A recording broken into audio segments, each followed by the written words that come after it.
Paz do Senhor, irmãos. Vamos, por favor, abrir as nossas Bíblias em João 14, versículo 6 em diante. A palavra de Deus diz assim: Respondeu-lhe Jesus: Eu sou o caminho, a verdade e a vida. Ninguém vem ao Pai senão por mim. Se vós me tivesseis conhecido, conheceríeis também a meu Pai. Desde agora o conheceis e o tendes visto. Replicou-lhe Filipe: Senhor, mostra-nos o Pai e isso nos basta. Disse-lhe Jesus: Filipe, há tanto tempo estou convosco e não me tendes conhecido? Quem me vê a mim, vê o Pai. Como dizes tu, mostra-nos o Pai? Não crês que eu estou no Pai e que o Pai está em mim? As palavras que eu vos digo, não as digo por mim mesmo, mas o Pai, que permanece em mim, faz as suas obras. Crede-me que estou no Pai e o Pai em mim. Crede ao menos por causa das mesmas obras. Em verdade vos digo que aquele que crê em mim fará também as obras que eu faço e outras maiores fará, porque eu vou para junto do Pai. E tudo quanto pedirdes em meu nome, isso farei a fim de que o Pai seja glorificado no Filho. Se me pedirdes alguma coisa em meu nome, eu farei. Se me amais, guardareis os meus mandamentos. E eu rogarei ao Pai, e ele vos dará outro Consolador, a fim de que esteja para sempre convosco, o Espírito da verdade, que o mundo não pode receber, porque não o vê, nem conhece. Vós o conheceis, porque ele habita convosco e estará em vós. Não vos deixarei órfãos, voltarei para vós outros. Ainda por um pouco, e o mundo não me verás mais. Vós, porém, me vereis, porque eu vivo, vós também vivereis. Vamos orar. Senhor, nós te agradecemos por mais um dia na tua casa e queremos te pedir, Senhor, que o Senhor fale ao nosso coração, que o Senhor coloque dentro de nós as verdades espirituais e que a tua palavra seja lâmpada para os nossos pés, luz para o nosso caminho. Nós recebemos a tua palavra como vinda do teu altar, em nome de Jesus. Amém. Havia uma grande confusão na mente dos discípulos, como por exemplo na mente de Tomé, porque Tomé não entendia ao certo as coisas espirituais e ele começa a questionar Jesus, achando que o caminho para onde Jesus iria seria uma rota humana, seria um caminho de algumas conquistas na terra. E Jesus ele fala para Tomé: eu sou o caminho, a verdade e a vida. Ninguém vem ao Pai senão por mim. Então Tomé pergunta uma coisa física: como saber o caminho? E Jesus responde algo espiritual: o caminho, na verdade, sou eu. Eu sou a verdade, a vida, e através de mim vocês podem chegar no Pai. E havia uma confusão também, e o próprio Filipe, esse texto ficou muito guardado no meu coração, esse versículo ficou falando ao meu coração, porque Filipe pergunta: Senhor, mostra-nos o Pai, isso nos basta. Mais ou menos dizendo assim: nós queremos saber quem é o Pai, nós queremos saber aonde Ele está, o que Ele está fazendo. Mostra-nos o Pai, isso nos basta. E essa frase é uma frase interessante, porque Filipe também não estava entendendo muitas coisas a respeito de quem era Deus, de quem era o Pai. E mais do que os discípulos estarem passando por esse momento de confusão, também havia uma confusão, e lá em João 8 a gente vê a palavra do Senhor nos mostrando que os judeus também não entendiam ao certo o que significava essa palavra Pai, porque nós vemos que a maior discussão era que eles se afirmavam ser filhos de Abraão, e Jesus, na verdade, disse para eles: se vocês fossem realmente filhos de Abraão, vocês fariam a vontade do meu pai, ou vocês se pareceriam com Abraão. E o engraçado é que Abraão ele foi um homem segundo os padrões que Deus estabeleceu. Foi um homem que andou com o Senhor, foi chamado amigo de Deus, só que eles na verdade tinham por pai o diabo. Foi aquilo que Jesus afirmou, porque o diabo também é pai, é o pai da mentira. E nós vemos que quando Jesus declara isso para aqueles judeus, ele estava dizendo que a vida deles era contrária à vida de Abraão, porque a palavra fala que o homem só faz aquilo que ele vê o pai fazendo. Então é interessante isso. Essa pergunta de Filipe causa uma curiosidade também em nós, porque muitas vezes nós ouvimos até dizer como uma frase jogada ao vento, e qualquer coisa que você pergunta para as pessoas e elas querendo que as coisas deem certo na sua vida, elas dizem: Deus é pai e não padrasto.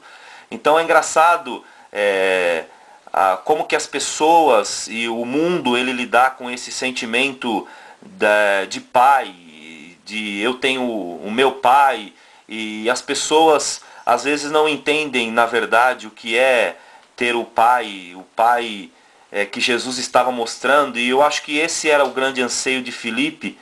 E quando Jesus repreende os judeus, a gente entende que eles queriam ter Abraão como pai, porque ele nos deu uma pátria, e a palavra pai, ela também, a palavra pátria, aliás, ela deriva da palavra pai, e há uma mistura.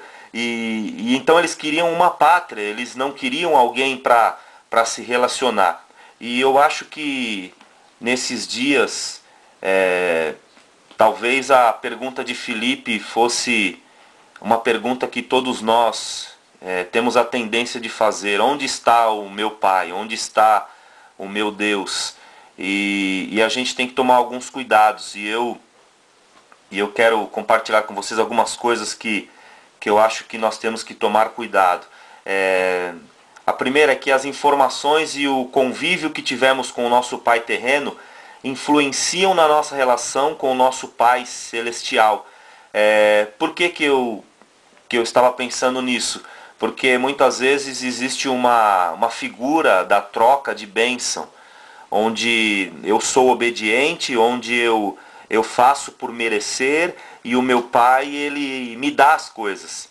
E até uma figura que vai me honrar, mesmo que me chantageando, porque às vezes eu fico pensando um pouco nos meus filhos, que às vezes eu tenho que chantageá-los para que eles possam almoçar, chantageá-los para que eles possam jantar, chantageá-los para que eles possam fazer a lição de casa, que é o que eles têm que fazer. E muitas vezes essa informação que eu tenho, que eu recebi do meu pai, eu acabo transferindo isso para Deus também. E é interessante porque a figura do pai que troca as coisas: você faz isso e eu te dou aquilo. E para nós nem sempre um pai disciplinador é aquele que nos ama, é aquele que está disposto a nos proteger. Na verdade, as minhas melhores lembranças não são dos brinquedos que eu ganhei, do Atari, dos carrinhos, do Comandos em Ação, do helicóptero, do avião, mas na verdade as minhas melhores lembranças, elas são aquelas pela qual eu fui disciplinado, aquelas que eu fui exortado. E a gente está vivendo num tempo onde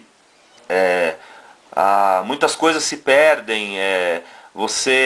As pessoas têm medo de exortar umas às outras. Com isso elas têm medo de disciplinar para não perder as pessoas. Mas na verdade, quando você não disciplina alguém, quando você não exorta o teu filho, é aí sim que você está prestes a perdê-lo. Porque a palavra do Senhor em Provérbios capítulo 3, ela vai nos falar assim, quer ver? Provérbios capítulo 3, versículo 11. Provérbios 3. Provérbios 3:11. Filho meu, não rejeites a disciplina do Senhor, nem te enfades da sua repreensão, porque o Senhor repreende a quem ama, assim como o pai ao filho, a quem quer bem. Feliz o homem que acha sabedoria e o homem que adquire conhecimento, porque é melhor o lucro que ele dá do que a prata, melhor é a sua renda do que o ouro mais fino. Na verdade era só o versículo 11 e 12. Filho meu, não rejeites a disciplina do Senhor, nem te enfades da sua repreensão, porque o Senhor repreende a quem ama, assim como o pai ao filho, a quem quer bem. Nós temos uma certa dificuldade com essa palavra disciplina, porque muitos de nós talvez tenhamos um trauma do nosso passado em relação àquilo que passamos na nossa infância, na nossa adolescência, mas aqui espiritualmente dizendo, o Provérbios está nos mostrando que se Deus realmente nos ama, Ele vai nos disciplinar. Só que ninguém gosta de ser disciplinado, mas se Deus nos disciplina é porque somos filhos. Em Provérbios 29:1 também a palavra fala: o homem que muitas vezes repreendido endurece a cerviz, será quebrantado de repente sem que haja cura. Toda disciplina ela tem um propósito de Deus, ela tem um princípio espiritual. E muitas vezes nós não entendemos isso. A palavra também ela vai falar lá em Hebreus capítulo 12. Hebreus 12, versículo 9. Ela fala assim. Hebreus 12, 9. Além disso, tínhamos os nossos pais segundo a carne que nos corrigiam e os respeitávamos. Não havemos de estar em muito maior submissão ao Pai espiritual e então viveremos? Pois eles nos corrigiam por pouco tempo, segundo melhor lhes parecia. Deus, porém, nos disciplina para aproveitamento, a fim de sermos participantes da sua santidade. Toda disciplina, com efeito, no momento, não parece ser motivo de alegria, mas de tristeza. Depois, entretanto, produz fruto pacífico aos que têm sido por ela exercitados, fruto de justiça. Por isso restabeleceis as mãos descaídas e os joelhos trôpegos, e fazei caminhos retos para os pés, para que não se extravie o que é manco, antes seja curado. Quando Jesus fala para Filipe: quem me vê a mim, vê ao Pai, na verdade ele estava dizendo: vocês vão passar por tudo isso, vocês vão ser disciplinados por mim, vocês vão passar por um tempo de provas também, porque eu acredito que os discípulos, como homens carnais que eram, e até sem uma intelectualidade humana para compreender algumas coisas, eles precisavam ser disciplinados pelo Senhor, eles precisavam passar por esse tempo de tratamento. E quando Jesus fala: quem a mim me vê, vê também o Pai, ele estava dizendo: eu tenho características, ou seja, tudo o que Jesus era, fazia e dizia mostrava exatamente quem era o Pai. Quando ele se disse: quem vê a mim, vê ao Pai, ele está dizendo: eu sou a manifestação do Pai para vocês. Em Hebreus 1, de 1 a 5, fala assim: havendo Deus outrora falado muitas vezes e de muitas maneiras aos pais pelos profetas, nos últimos dias nos falou pelo Filho, a quem constitui o herdeiro de todas as coisas, pelo qual também fez o universo. Ele que é o resplendor da glória e a expressão exata do seu ser, sustentando todas as coisas pela palavra do seu poder, depois de ter feito a purificação dos pecados, assentou-se à direita da majestade nas alturas, tendo se tornado tão superior aos anjos quanto herdou mais excelente nome do que eles. Pois a qual dos anjos disse jamais: tu és meu filho, hoje eu te gerei outra vez, eu lhe serei pai e ele me será filho. É incrível como o versículo 3 fala: ele que é o resplendor da glória, a expressão exata do seu ser. Ou seja, ele é Deus. Ele estava querendo dizer para Filipe: eu sou Deus, eu sou a expressão exata daquilo que o Pai é. Eu sou a manifestação do resplendor da glória de Deus. Tudo aquilo que o Pai é, eu também sou.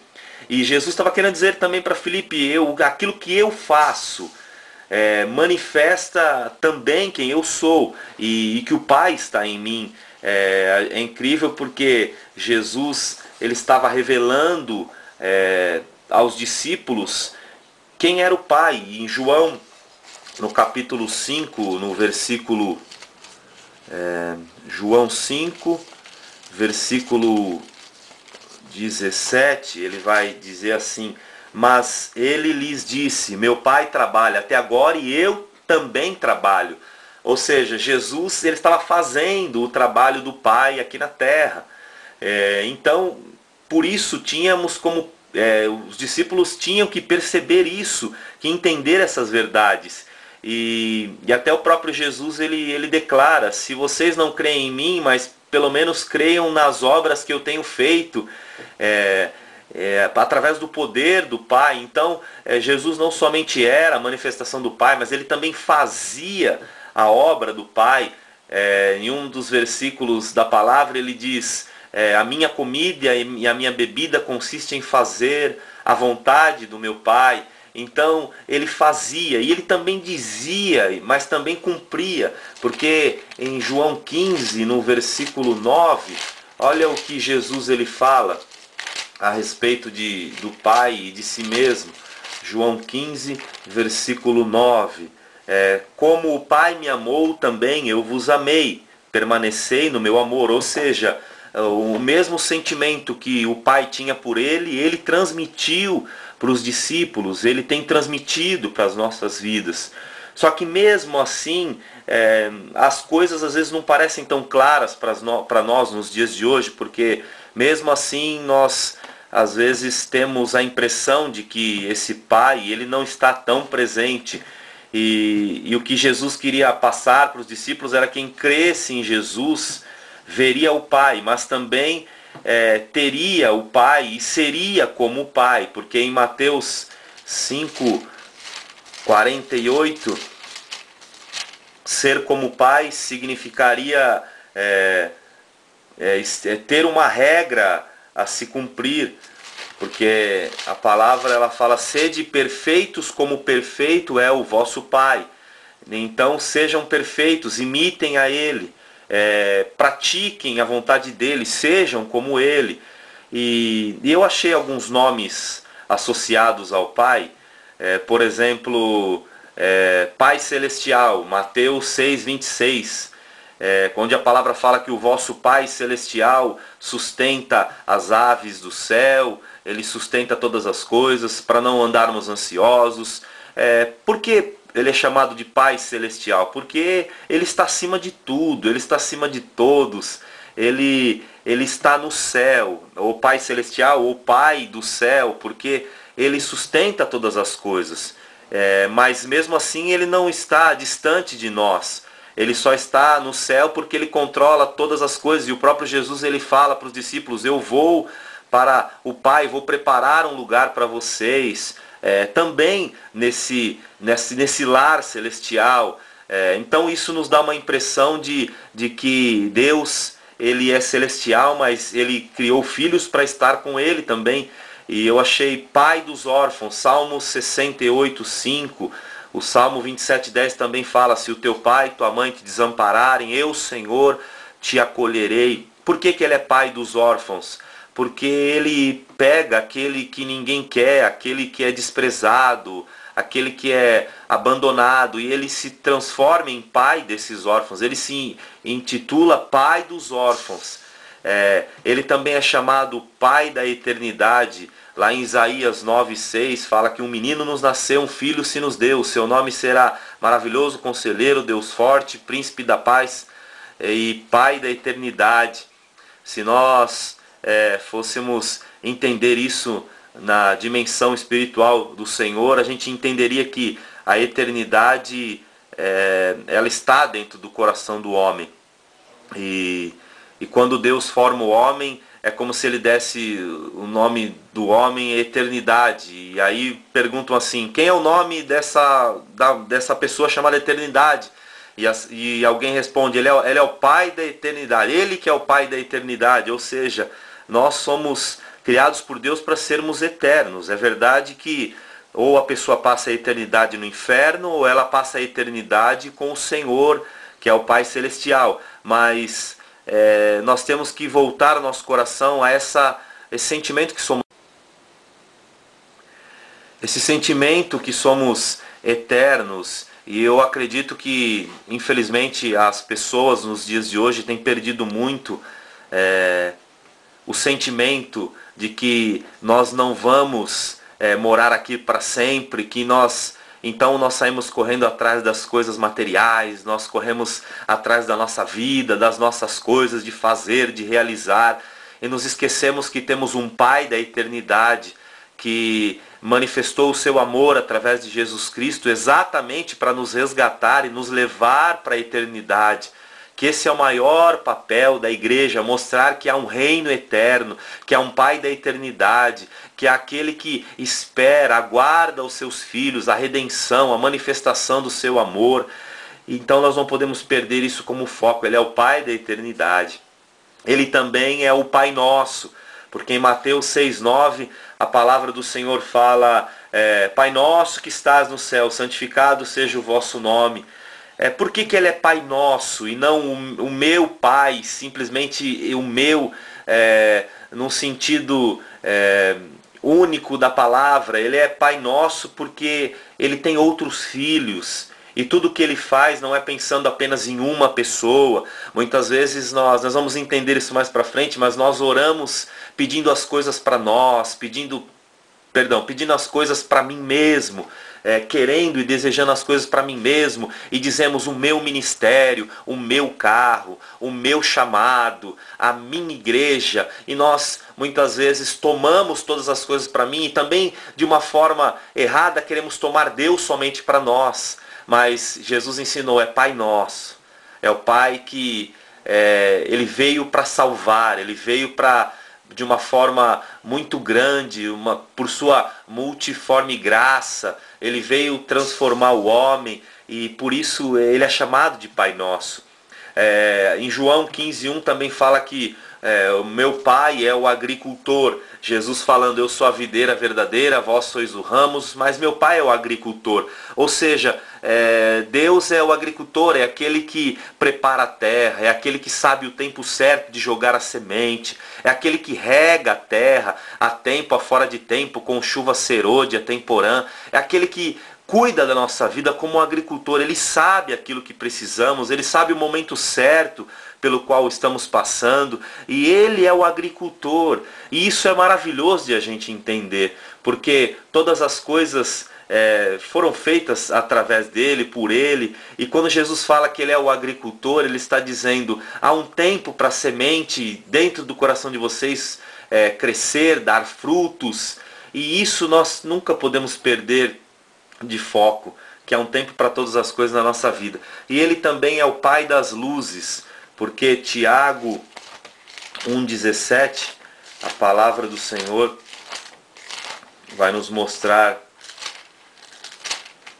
algumas outras verdades também. Diz assim: toda boa dádiva e todo o dom perfeito são lá do alto, descendo do Pai das luzes, em quem não pode existir variação ou sombra de mudança. Ou seja, esse Pai das luzes, ele é constante. E tudo o que Deus faz é através da luz, da manifestação da sua graça, da manifestação da verdade do nosso coração. Deus não quer uma igreja de aparência, Deus não quer pessoas, servos deles, que vivem apenas com o rótulo, uma nomenclatura: eu sou isso, eu sou aquilo. Ele quer pessoas que andem na luz, quer pessoas que manifestem essa luz, que manifestem para o mundo essa luz, porque ele é o Pai das luzes. Ele é o Pai que ilumina aquele que tem um coração sincero, um coração simples.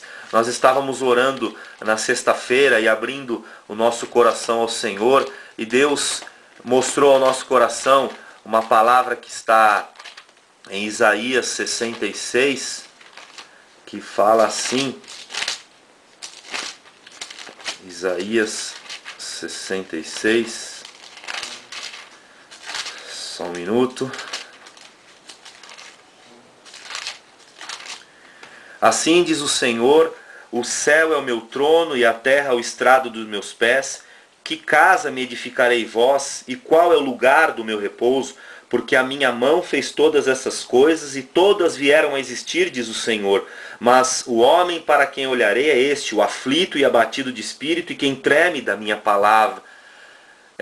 O Pai das luzes, ele enxerga não a pessoa que traz uma oferta, não a pessoa que traz um voto, porque na verdade, maior do que a oferta, maior do que o voto, é o nosso coração e aquilo que Deus está enxergando dentro de nós. E quando a palavra fala que Deus olhará para o abatido de espírito e o que treme da minha palavra, é aquele que tem um coração quebrantado, é aquele que se abre diante do Senhor, é aquele que não guarda mágoas, não guarda ódio, aquele que não armazena coisas que não vêm do Senhor. E a palavra fala que dele, por ele e para ele são todas as coisas. Ou seja, ele é o Pai que através dele se criou todas as coisas, por ele foram feitas e para ele são todas as coisas. Então Jesus estava querendo dizer, se vocês me verem, vocês estão vendo a manifestação do Pai Celestial, do Pai dos órfãos, do Pai da eternidade, do Pai nosso, do Pai que é o agricultor, do Pai das luzes. Deus é o único Pai que ama tanto os seus filhos, que não só habita com eles, mas também habita neles. E essa manifestação do amor de Jesus estava lá em João, no capítulo 14, no verso 16, que fala assim, eu rogarei ao Pai, e ele vos dará outro Consolador, a fim de que esteja para sempre convosco, o Espírito da verdade, que o mundo não pode receber, porque não vê, nem conhece. Vós o conheceis, porque ele habita convosco e estará em vós. Deus é o único Pai que, além de amar tanto os seus filhos profundamente, não só tem eles como filhos, mas habita com eles e está dentro deles. É tão incrível quando o meu filho fala assim, pai, deita aqui comigo para mim dormir, e você sente a segurança que ele sente ao você estar do lado dele. Então, o que Jesus estava querendo dizer é assim, olha, o Pai ele não está longe, o Pai, embora ele seja um Pai celestial, ele está perto. Ele mandou a minha vida para estar aqui com vocês e agora vai enviar outro Consolador, que significa outro da mesma espécie, não é uma pessoa diferente, ele tem a mesma característica, o mesmo caráter, o mesmo amor, o mesmo cuidado, ele estará com vocês. E ele não só estará representando o que é o Deus Emanuel, mas ele também habitará dentro de vocês. Isso é incrível, porque é a maior manifestação de um amor de um pai, não só de cuidar, de proteger, como muitas vezes nós achamos que o pai é assim. Ele também é assim, mas ele é um pai que está do lado, que está disciplinando, que está trabalhando pelos filhos, mas também está habitando dentro deles. E isso me fez entender aquilo que Jesus disse, em verdade vos digo que aquele que crê em mim fará também as obras que eu faço e outras maiores fará, porque eu vou para junto do Pai. Ou seja, eu vou para o Pai, mas o Pai fica com vocês através do Espírito dele, que vai fazer com que vocês também façam as obras que eu fiz, que vocês manifestem a minha glória no mundo, e tudo quanto pedirdes em meu nome, isso farei, a fim de que o Pai seja glorificado no Filho. Se pedirdes alguma coisa em meu nome, eu farei. Se me amais, guardareis os meus mandamentos.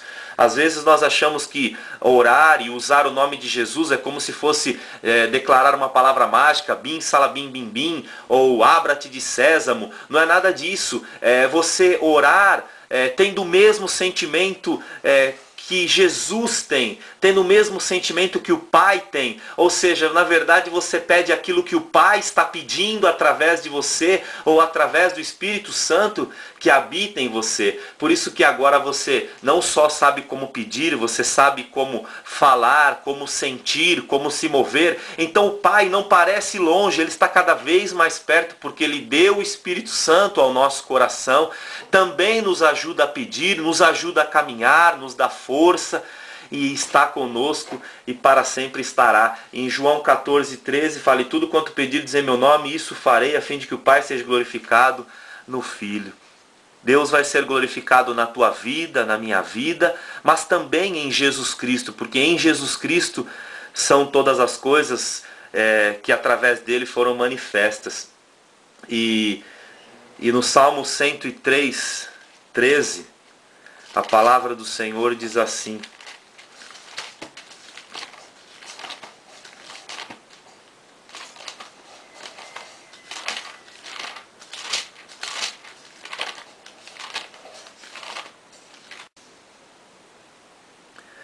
Salmo 103:13 diz assim: como um pai se compadece de seus filhos, assim o Senhor se compadece dos que o temem, pois ele conhece a nossa estrutura e sabe que somos pó. Quanto ao homem, os seus dias são como a relva, como a flor do campo, assim ele floresce, pois soprando nele o vento desaparece e não conhecerá daí em diante o seu lugar. Mas a misericórdia do Senhor é de eternidade a eternidade sobre os que o temem e sobre a justiça, sobre os filhos dos filhos. Deus, ele é um pai que se compadece dos seus filhos, ele se compadece das nossas fraquezas, ele se compadece daquilo que o nosso coração não consegue enxergar, daquilo que nós não conseguimos ver. Ele é um pai que está perto.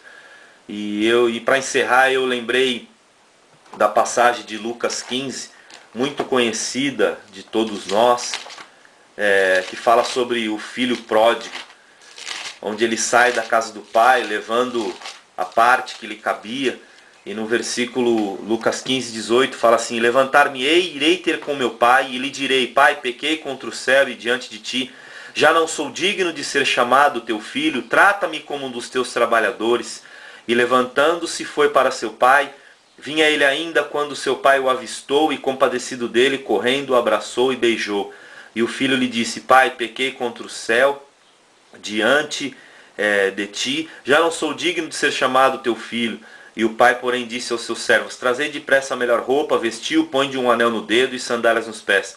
Trazei também e matai o novilho cevado, comamos e regozijemos, porque este meu filho estava morto e reviveu, estava perdido e foi achado, e começaram a regozijar-se. Aquele filho, ele caiu em si, então ele se levantou e foi até a casa do pai, porque ele, na verdade, teve a consciência de que o pai, ele estava esperando que ele voltasse, esperando que ele tivesse a consciência e o discernimento de que não haveria lugar melhor do que estar do lado do pai. Eu já disse isso para o meu pai, mas uma das coisas mais legais que a gente tem vivido nesse tempo aqui em São Pedro é que eu pude, como nunca fiz antes, voltar a pescar com meu pai. E a gente, na beira do lago, a gente pede uma água com gás para cada um e um doce de abóbora. Então fica os dois comendo o doce de abóbora e tomando água com gás. E tem vezes que a gente não pesca nada, não dá em nada, a gente se mata, coloca um monte de isca, mas só o fato de estarmos ali, um do lado do outro, manifestando essa graça de pai e filho, é a coisa mais importante que um filho pode desejar. E eu creio que o que o pai mais deseja é que a gente enxergue Jesus como o novilho que foi morto para que houvesse uma reconciliação entre nós e Deus. E a palavra fala que aquele filho, ele estava morto, mas reviveu, ele estava perdido, mas foi achado. E que a gente possa ter a plena consciência no nosso coração, no nosso espírito, que a pior morte que existe não é a morte física. Ele não está falando de morte física aqui, porque em Efésios, Paulo também fala que nós passamos da morte para a vida, ou seja, nós estávamos nos nossos pecados e delitos mortos, mas ele nos deu vida juntamente com Cristo. Então, na verdade, o que o Pai quer que a gente entenda é que não há vida fora do Filho. E o que Jesus estava dizendo para Filipe era: olha para mim e você vai enxergar o Pai, você vai enxergar a manifestação do amor dele, a sua graça, o seu poder. E agora olhe para o Espírito Santo que ele enviou para vocês. Ele fará vocês enxergarem não só o Pai, mas também o Filho. E fará enxergar também vocês, aquilo que são, aquilo que fazem, que faz com que vocês se afastem do Pai. E que a gente possa, nessa noite, entender esse princípio de Deus e manifestar esse amor de Deus através da nossa vida. E que o nosso coração possa se encher desse amor, de saber que Ele é o Pai dos órfãos, que Ele nunca nos deixará sozinho, mas que nós precisamos entender quem Deus é. E não pensar que Deus se afastou de nós.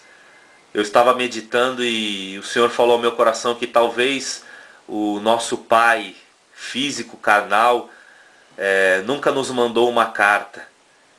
E é tão importante quando você recebe uma carta de um pai, de um filho. Minha mãe me escreveu uma carta no dia do meu aniversário, e eu guardo e leio de vez em quando. É tão importante,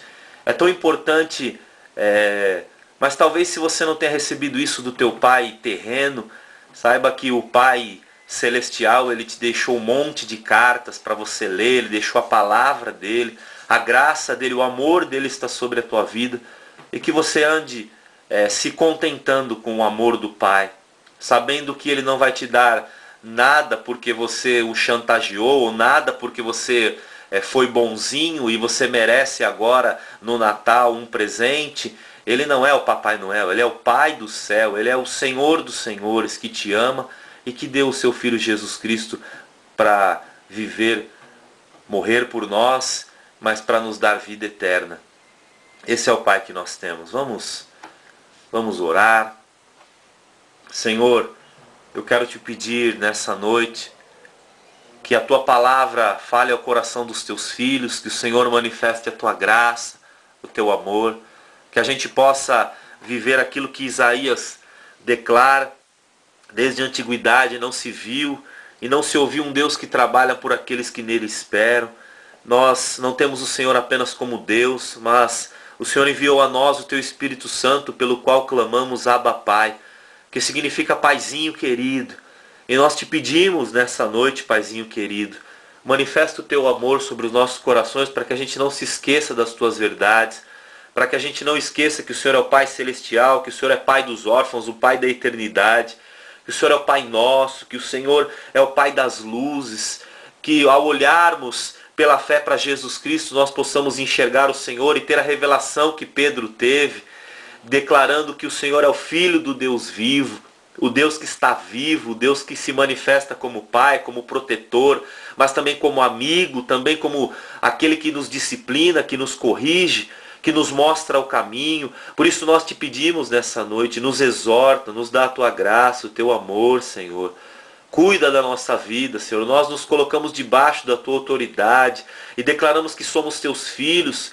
Queremos cumprir aquilo que João declara no capítulo 1, no versículo 12. Veio para os que eram seus, mas os seus não lhe aceitaram. Mas a todos quanto o receberam, deu-lhes o poder de serem feitos filhos de Deus, a saber, os que creem no seu nome.